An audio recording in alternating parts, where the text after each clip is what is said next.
everybody, and welcome to the Tea with Crema. My name is Chris. I'll be your host today, and I'm joined by my best friend, Emma. Hello, everyone. Our episode today is another book review. It is also another non-fiction book review. I'm realizing as I'm saying it, our next one should probably be a fiction book. I like that. Fantasy, maybe some sci-fi, just not real life. Probably not historical fiction unless it's really good, but we'll see. Anyways, it's another non-fiction book, and before we reveal it, we're going to go ahead and get to our tea check. So, Emma, what tea did you bring today? I'm a failure, everyone. I know it seems like, I made it through 80 episodes, guys. Actually, probably 60 of those episodes I made it to with having a tea-related drink. I'm currently at my sister's house in California. We had a family emergency, so I'm back home. And I don't know how to work anything in the house. So we have water today. That was a really long-winded story and excuse, but today I have water. Some good old-fashioned water. What are you drinking today, Chris? Hopefully it's not an omen for the rest of the episode. Today I have an organic Sichuan oolong tea, and this is, translated to water sprite oolong tea, as in like a fairy, a spirit, sprite. Okay, sprightly. Like Tinkerbell almost. But yes, love that. And it's a rock tea that originates from the Fujian province in China, and it's grown in mineral-rich cliffs in the mountains, and it's heavily roasted and oxidized, and so it's supposed to have a rich and toasty flavor, and all that is code for like fancy people understand these flavor profiles. And I was like, cool, this is good tea.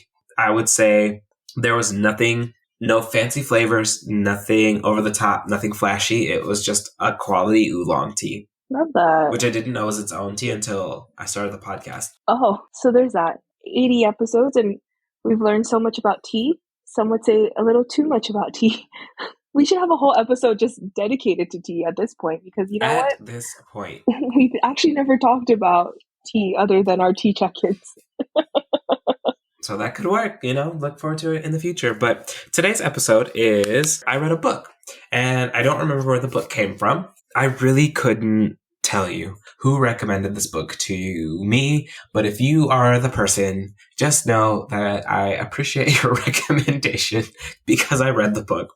So today's book is called Attached, and it is the new science of adult attachment and how it can help you find and keep love. If you are the person that recommended that book, that's what we're reviewing today.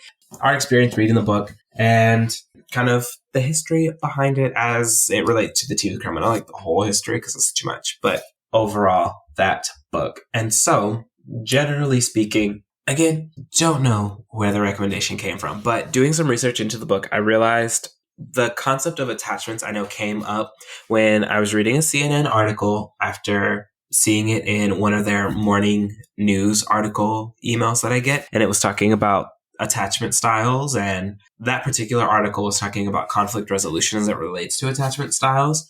And I think that was certainly a part of the beginning of the journey for me in learning about attachment styles, because I wasn't familiar with attachment styles. It's all coming back to me now, Christopher. No, you are exactly right. That is what happened, because you then sent me the article. And then we were talking about did the article reference the book? No. Where'd the book come from then? I don't think the article referenced any books, actually, now that I'm thinking about it. I think it was like the article was referencing like attachment styles and conflict resolution.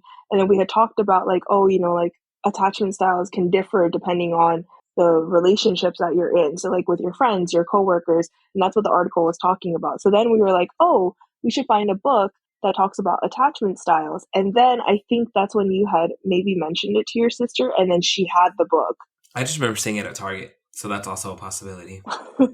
Yes, it was kind of like, like when you hear about something and then you start seeing it more often, whatever that concept is. I think that's exactly what happened. So, I mean, if someone did recommend this book to us, please let us know. And also give yourself a pat on the back, because it was actually very enlightening. I enjoyed it.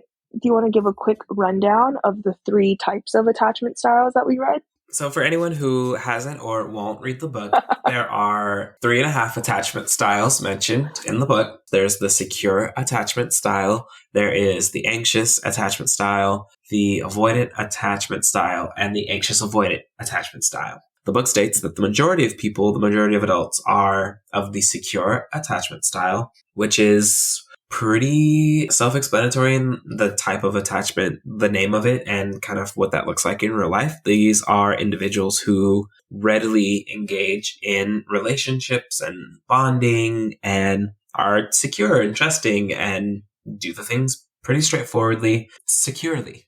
That It's part. literally in the name. So there's that. Anxious, also very straightforward in that they are anxious about attachment. They're needing a lot of reaffirmment from their partners and from the individuals that they're involved with. And I say it like that because it's not just about romance. However, this book was about love specifically. And so attachment theory has applications in child rearing and work related. So it's in a lot of facets of life. This book was about love. And that was kind of what, again, I started reading about conflict resolution.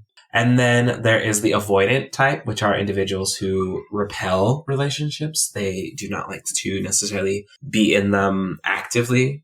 So their actions kind of, they'll do a thing and then avoid it. Literally, that's avoidant. And then a very small percentage are a mixture of anxious and avoidant, because how? That's a question that I had immediately. I was like, how do you take the opposite sides of a magnet and then you mush them together and then you get a person? But somehow it happens. That sounds really exhausting.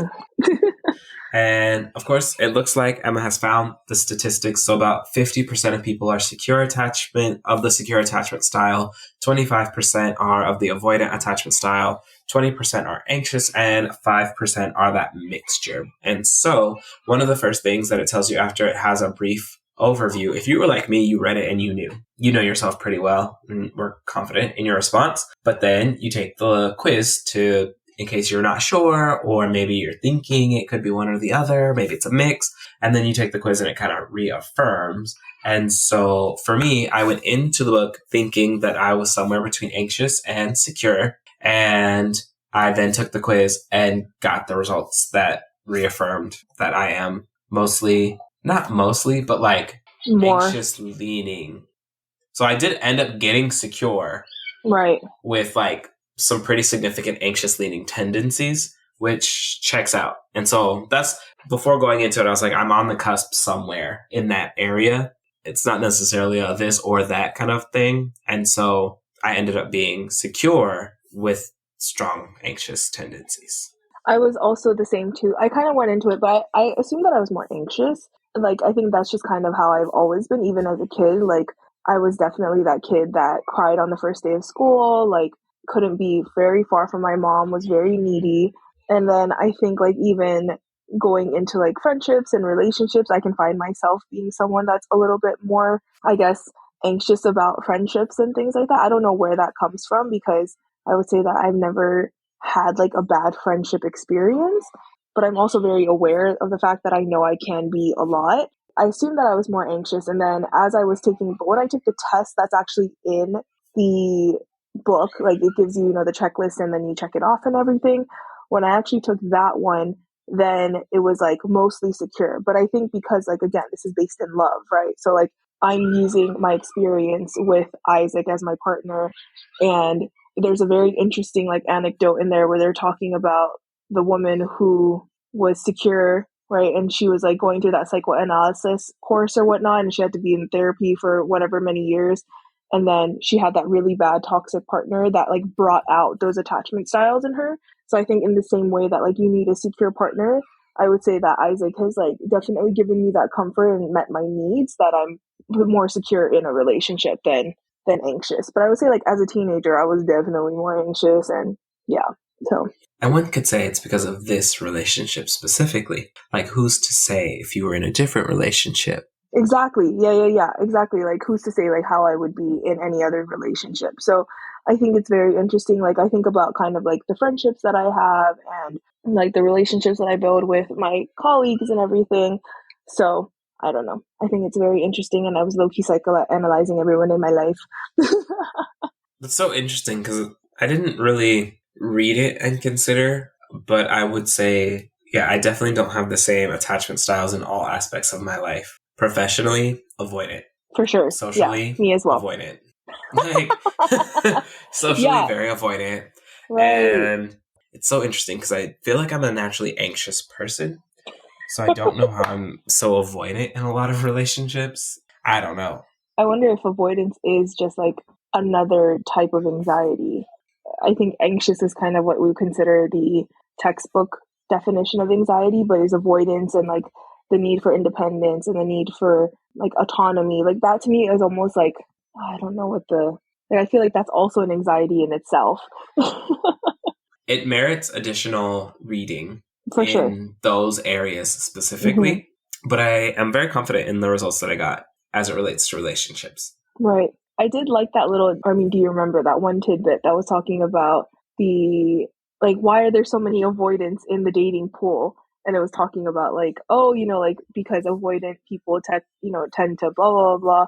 So there's going to be more, or they tend to want, more freedom. So they're going to be in, less relationships. So they're going to be out in the pool more. And then how secure people tend to have less relationships. So they're not going to be in the dating pool as often. So I'm like, I can't imagine being in the dating pool as an anxious person, knowing that the dating pool is mostly full of avoidant people. And I think that's just like a generalization either as well. Like, I don't think that that's necessarily true. Like, there could just be secure people out there who are just not in the same dating pool or like not in the same, like, But I think that's what the book said, though. right. Also, one would have to be anxious and aware of their attachment style to know that that's kind of why that is happening.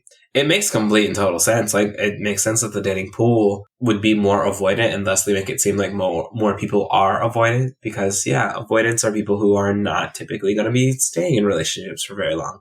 So it makes sense that they would be the ones in the dating pool the most often. Yeah, that very much checks out. And honestly, again, maybe it's because it's not my natural inclination. I was like, it just seems like it's exhausting trying to date someone who's avoidant because Literally. why are we doing this? Why are you like this? Like, if you don't want to be in a relationship, that's okay. That's all you have to say. Like, That's the thing, because I am not, again, very secure. Like, I'm secure in that I'm not chasing after you. So right. if you want to go, there's the door. But you know what's interesting though is because isn't I think it's or not interesting, but I think it's something maybe worth thinking about or like worth noting that you have all of these like rom-coms in Hollywood and things, and it's always the man, right, who kind of who's kind of like this symbol for avoidant behavior, right? Like doesn't want to be locked down, and then he meets this girl and she changes his life by either being, the complete opposite of what he thought. So it's like there's this like messaging also out there that these men or these avoidant men are just looking for that perfect secure woman, which is exactly kind of like what the book was saying too. Like you just need a secure partner that's going to either like meet your needs, right, in whatever way that means. But I don't know, Hollywood, you're out here just perpetuating these avoidant men and letting them know it's okay. Must be exhausting. I like that part because it's wild because I feel like just describing the different attachment styles, we've pretty much described the majority of the book. I don't think anxious avoidance really even got a chapter. Right. I think I it mean, was just kind of 5%. like, figure this out yourself kind of thing. So We're going to have to maybe write you a have whole your own separate book. book of just that. Just you. But I think my most beneficial chapter was the part 4, which was sharpening your relationship skills. Because I don't know, I feel like that's the one where you like left the most amount of tangible skills. Part 2 was helpful in that it gives you the background of the 3 attachment styles. Mm-hmm. And then, part 1 gives you the quizzes. And then part 3, talking about their conflicts, made it felt like, we're just out here stirring the pot. Right. We're spilling the tea. We're telling everybody his business. Right, I think right. I could have read the book without part 3 and not felt like it like took away from the underlying message. But part 4 is definitely where I felt like the nuggets were. Yeah. Because that's where you're figuring out like how to deal with conflict effectively. And then, of course, that effective communication is just like a principle of a lot of relationships. Mm-hmm. And I would say, I don't know if it's been in movies or music or just in general, it sounds like a lot of messaging is now reiterating that communication with your partner goes a very long way. in working through a lot of things with them. Right. Saying that, but then giving someone the skills to actually navigate that, I think that was where the value from the book really came out. Yeah, because I think it's like, even, if we were to relate this back to the Boundaries book too, right? Like the Boundaries book was very like tangible in that same way of like, if you're seeing this in your life, like you can use this as like a way to kind of guide that conversation. In the same way that this one is like, if you are someone who's anxious or who is more anxious attachment style, this is what's going to help you. And like if you're someone who's avoidant, this is what's going to help you. And then even in that chapter, they have the little work, like the worksheet type thing, which I felt like that was also like helpful in terms of like, how do you talk to your partner, right? So it's like all coming back to the effective relationship, or not effective relationship, but effective communication, right? So even though it's such a short chapter though, that little like that first part of part 4 was like really short. So, but it felt very like impactful in the way that like it was very like to the point, it was like, you've read about all of these things. Now, like the next part is always like, okay, now what, right? Like, I feel like as readers, we're always thinking, okay, great. I'm very self-aware now. Now, what do I do about this self-awareness? Mm-hmm. It was a good introduction to the topic. Mm-hmm. It did not overwhelm you in any of the categories. No. And I would almost describe it as, like when we were doing those meta studies in school, and it was basically just someone who'd read a bunch of the studies and then kind of summarized all of them. That's right. What this and that's really exactly what this was. Because when I tell you, like, the bibliography in the back is thick. I mean, from the ebook, it's 27 pages worth of sources. In the real book, we're talking like 4 or 5 pages of just sources. Just source after source after source for where they were getting this information. And so, like, think about it like a Wikipedia article where, yes, there's the article, which is a great overview. But then if you're wanting to continue to learn more, that bibliography in the back is a clutch resource. And so if I wanted to continue reading attachment styles, like that would definitely be adult me is like, great, let's go to the bibliography as opposed to like, let's Google search it, because now I have, I've kind of found a reputable, trustworthy source who's kind of done some of the heavy lifting for me. And so if I wanted to learn more about secure or anxiety or avoidant, or if I wanted to learn more about those communication styles, that bibliography, I guarantee you, got some golden nuggets down there to really dive into those other things. And I'm sure there's even some resources about that I'll probably try to look for in terms of attachment styles at work or attachment styles in not relationships, like family or social, because again, those are definitely relationships where I feel like I feel confident if I were to take those quizzes, I would not get the same results as for sure romantic relationships. As I said, right. At work, avoidant. Avoidant. I'm like, yes, I want to be close to my coworkers. Who wants to go to happy hour? Not me. Bye. Yeah, I feel exactly the same way. And I feel terrible saying that too, because I feel like I am a little anxious avoidant in that way when it comes to work relationships, because I need to make connections. And sometimes work is the only connection that I can make, especially living in Japan. And at the same time, I'm like, when I get to the place, I'm like, this is not the vibe. This is not what I was looking for. Like, looked but did not find. Literally. Gotta try again now. Yeah, I would like to read more about like the non-love relationships, because I feel like, especially maybe just like, with Isaac and I and being in a married relationship, like obviously we have conflict and whatnot, but it's also helpful to see like what both of our attachment styles are too. And I wouldn't even say that Isaac is more secure leaning. I would say he's actually more like anxious leaning as well. So I think it's just over time we've come to realize like how to meet each other's needs and anxiety. They didn't really talk about like when you have outside of secure, anxious. They didn't really talk about like avoidant. Well, they did say avoidants don't really mess with each other. Right, because how are y'all gonna avoid each other? Talking about, let me show you the door. Plot twist, I'm already out of it. Like, right. Don't get up. I've already left. Don't worry about leaving. I'm leaving.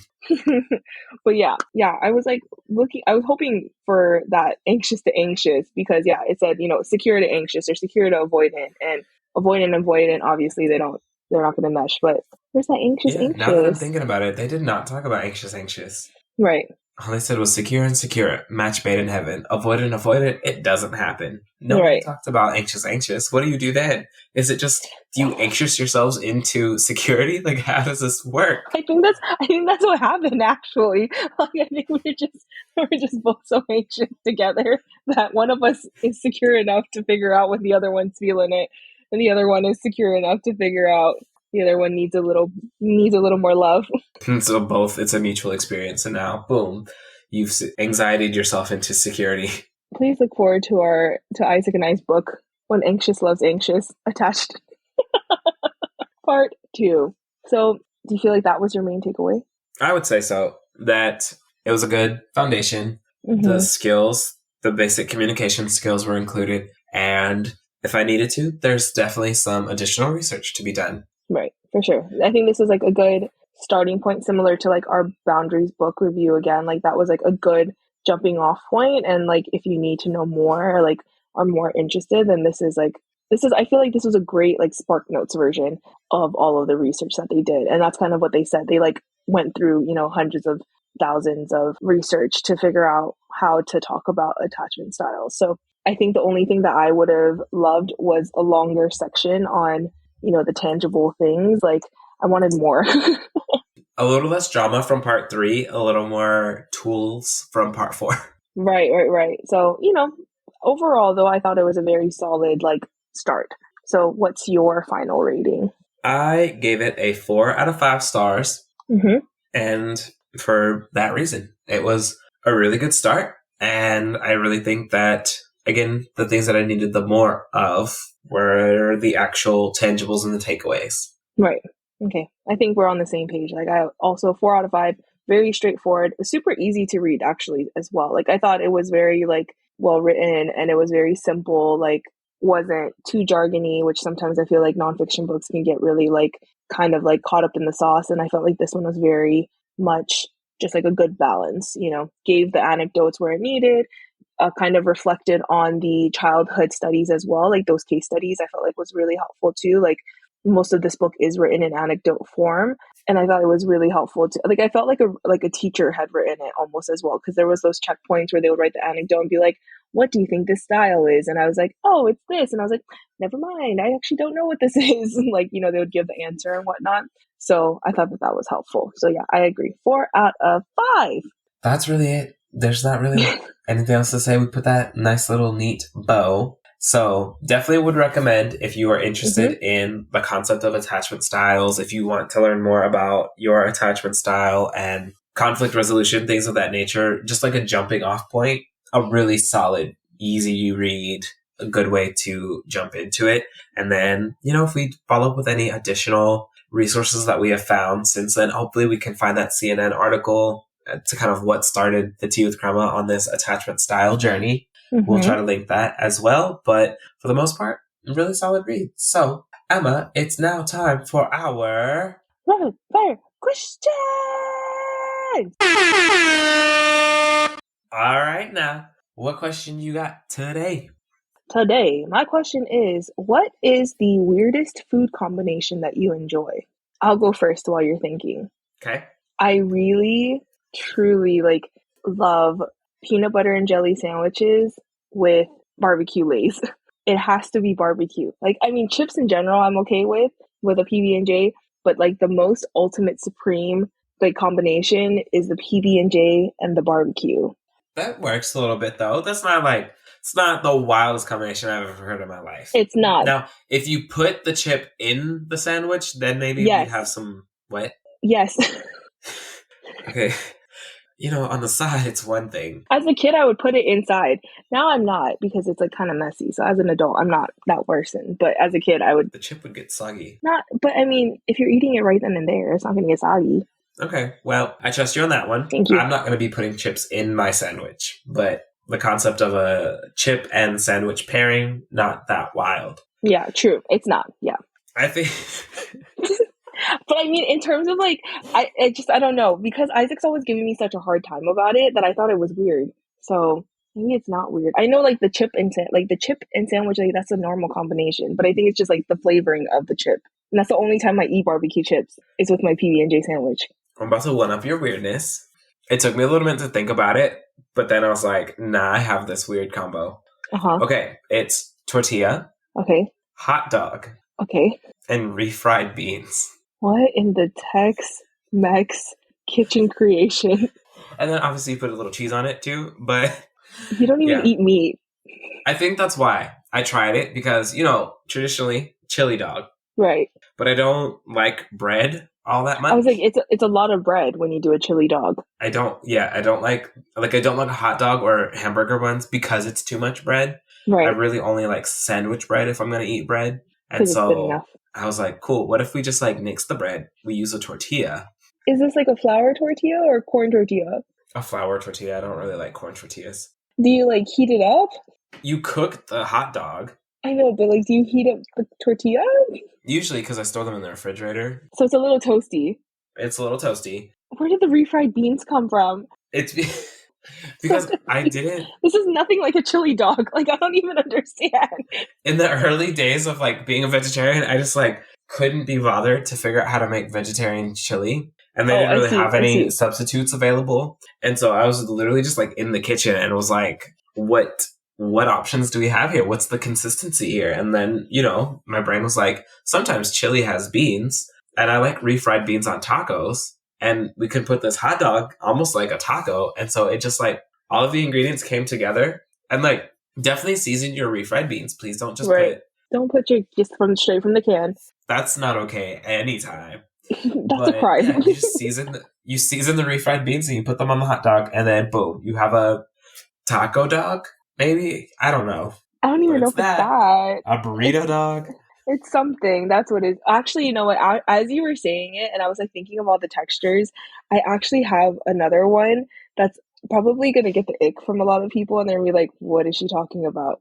My grandpa used to love making this soup, and I like loved eating it too.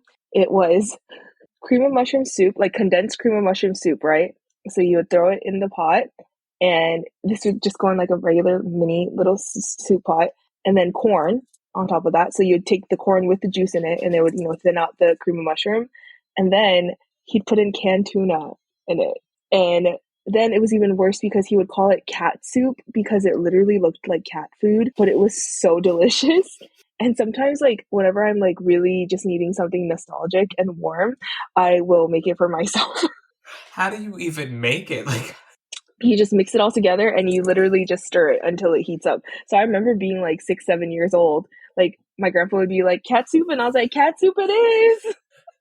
It was also because it was one of the only meals I could make using the stove by myself as a kid, because they're like, can't burn down the house this way. Plot twist. Cream of mushroom. Cream of mushroom. The condensed Campbell's cream of mushroom. And tuna. And corn. Don't forget the corn, because the corn thins it all out. So you don't drain the corn? Nope, you could use the corn juice.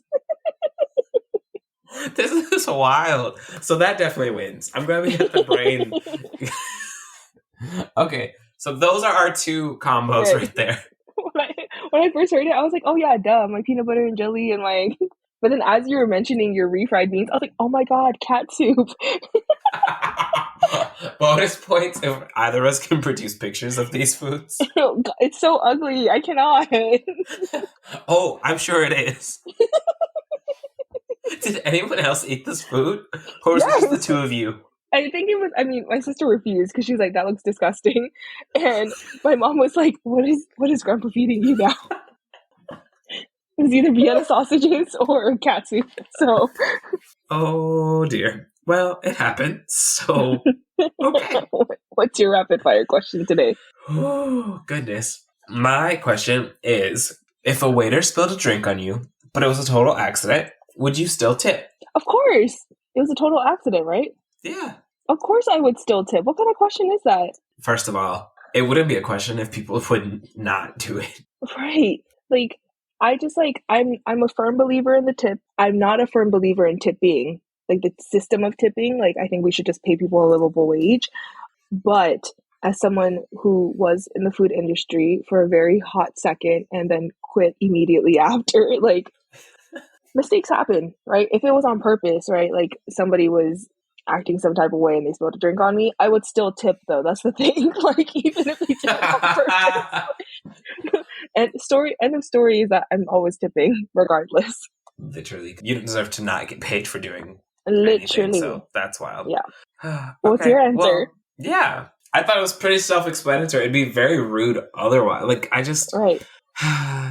Now, would I be very upset? Like, yes, especially if I was about to go to, like, a Something. place, Right. and then you spilt not water on me? Yeah. Can I just my most memorable spilling story as a waitress? I worked at my uncle's sushi restaurant. Just that's my context for this story. And it was my cousin and I. We would take turns. So one of us would work the floor, the other person would work the sushi bar. And this one time, it was probably like my first or second day on the job, and I was serving the miso soup.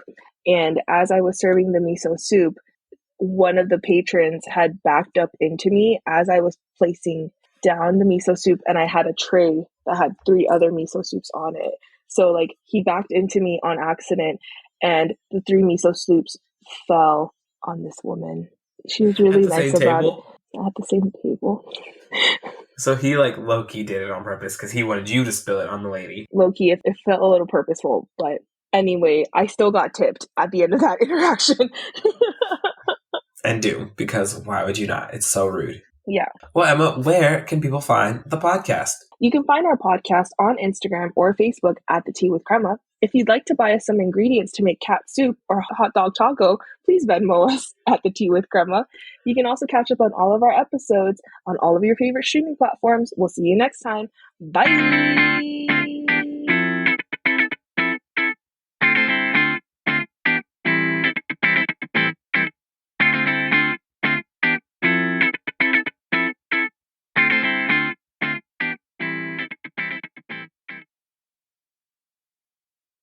Excuse me. Go outside. Oh, where's mine? Wait, no, that's mine. I need that. Give that back. Hey, come back. Give that back. I need... I just took my AirPods case. Bye. Close the door.